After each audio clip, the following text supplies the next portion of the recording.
اری صاحبہ، آپ نے اپنی والدہ سے سیاسی تربیت بھی حاصل کی، وہ آپ کی ماں بھی تھیں، آپ کی دوست بھی تھیں، آپ کی لیڈر بھی تھیں، کیا یادیں ہیں؟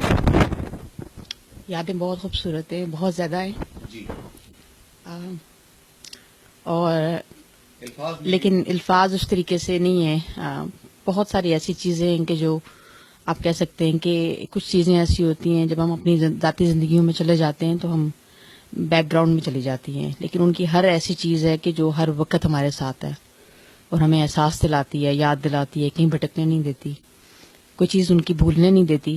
کیونکہ وہ امی میری میڈم خانین جو ہیں وہ بہت شفیق والدہ نہیں تھی. ہم لوگ بچپن سے ہی جو ہے نا، ہمیں ایسے لگتا تھا کہ ایک لیڈر ہے گھر میں، اور وہ ایسا لیڈر ہے کہ بس اس نے اپنے بچوں کو جو ہے نا ایک پرفیکٹ بنانا ہے، گروم کرنا ہے. اور ان کے ہمیں جیسے جنگی تیاری کے لیے ہر وقت نہیں، جیسے جنگ کے لیے آپ کو کوئی تیار کر رہا ہوتا، تو کبھی ریلیکس نہیں بیٹھنے دیا کہ بھئی کیا ہے، ہر وقت کچھ نہ کچھ ہوتا رہتا تھا اور ہر وقت سکھاتی رہتی تھی، ایسے ہوگا تو ایسے کرنا ہے، ایسے بولنا ہے، ایسے بیٹھنا ہے. اور کبھی یہ نہیں کہا کہ بیٹیاں ہمیشہ کہتی تھی بیٹا ایسے کرو، تو کہ تم لوگوں کو کوئی جینڈر ڈسکریمنیشن نہیں ہوتی تھی، بلکہ ہمارا بھائی کمپلیکس میں آ جاتا تھا کہ جو ہے نا یہاں پہ تو امی بیٹیوں سے زیادہ پیار کرتی ہیں. اللہ پاک ان کو رجحان اچھا کرے. اس حوالے سے ظاہر ہے کہ ریفرنسز پوری دنیا میں ہو رہے ہیں، اسلام آباد میں بھی ہوگا، کشمیر میں بھی ہو رہے ہیں. اب یہ ہے کہ ایک بہت بڑا ایک خلا پیدا ہو گیا، اس خلا کو کون پورا کرے گا؟ خلا پورا ہو گیا، بہت زیادہ بڑھ گیا ہے، لیکن ہم کوشش تو کریں گے سب کے. انہوں نے وہ جو ہمیں تربیت دی، وہ جو ہر قدم پہ ہر لمحہ جو ساتھ رہیں، اور وہ ساری کی ساری چیزیں ہمارے پاس، مجھے لگتا ہے کہ ان کے بعد ہم ہیں جو لے کے چلیں گے.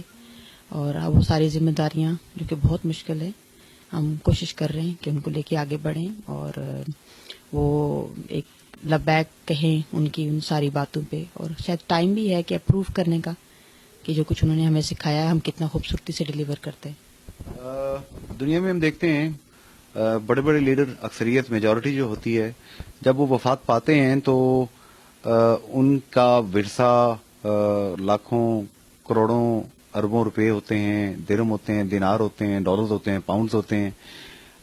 آپ کے پاس شاید کچھ قرضے کے بلز ہیں کچھ، اور ایک ایسا مشکل اور کٹھن راستہ ہے جس پہ وہ خود چلیں، اور اب بھی کانٹے اور شیشے بکھرے ہوئے ہیں جو کہ پیروں کو زخمی کر سکتے ہیں. تو یہ ورثہ تھوڑا سا مشکل ورثہ ہے. بالکل، ہاں، امی نے وہی ورثہ چھوڑا جو ان کے والد صاحب نے چھوڑا تھا ان کے لیے.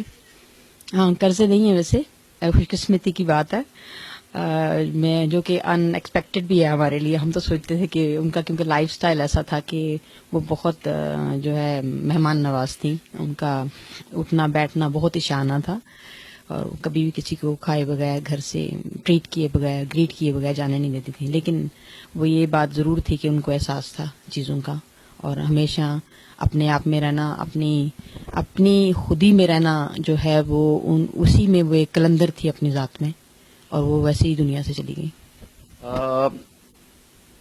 کرنل خان محمد خان صاحب نے بھی زندگی ایک وارئر والی گزاری. نائلہ خانین صاحبہ نے بھی ہر طرف سے سب و شتم ہوا ان پہ، تیر الزام بھی آئے، سنگ دشنام بھی آئے، سب کچھ ہوا، لیکن دونوں سینہ سپر رہے، کہیں پر بھی ہتھیار نہیں ڈالے. یہ حوصلہ اور جذبہ یہ لوگ کہاں سے لاتے ہیں؟